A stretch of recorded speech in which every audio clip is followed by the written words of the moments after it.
મંગળુભાઈ ભગત ખાનગઢ પૂર્વ પ્રમુખ।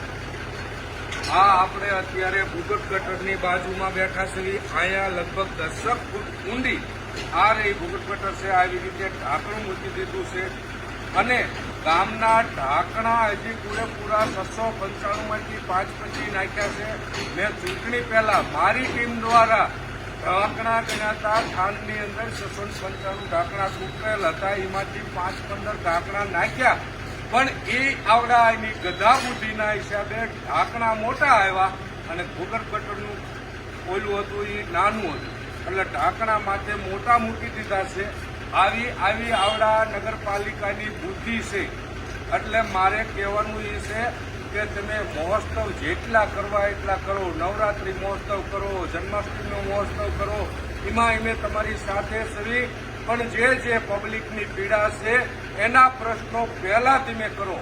તમારે મહોત્સવ કરવો હોય તો સફાઈ મહોત્સવ કરો, તમને સલાહ છે મારી, ભૂગર્ભ મહોત્સવ કરો, સ્ટ્રીટ લાઇટ મહોત્સવ કરો, પણ તમારે તો બસ કઈ રીતે પબ્લિકને ઉલ્લું બનાવી છે, ઓલા મહોત્સવ ને ઓલા મહોત્સવ પબ્લિક માટે મોટા કર નાખી અને ઉત્સવો કરવા છે।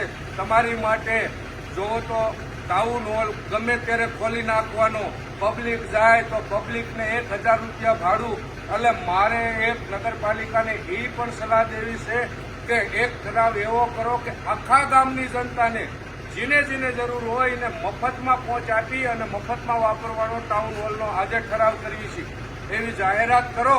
પણ તમે નહીં કરો, તમારે પબ્લિકના પૈસા ઉઘરાવવા છે। એટલે તમારી જ્યારે ભાજપની મિટિંગ હોય ત્યારે મફતમાં ટાઉન હોલનો ઉપયોગ કરવાનો।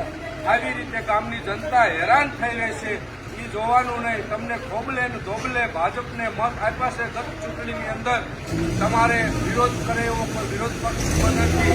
તમે જે સીએસપીના 2-3 સભ્યો છે એને ખરીદી કરી લીધી છે। એટલે મહેરબાની કરી અને આવતા સમયમાં થોડુંક વ્યવસ્થિત કરીને અને ગામની જનતાને થોડી સુખ સુવિધામાં સુધારો થાય એવી મારી માંગણી અને લાગણી છે। જય હિન્દ।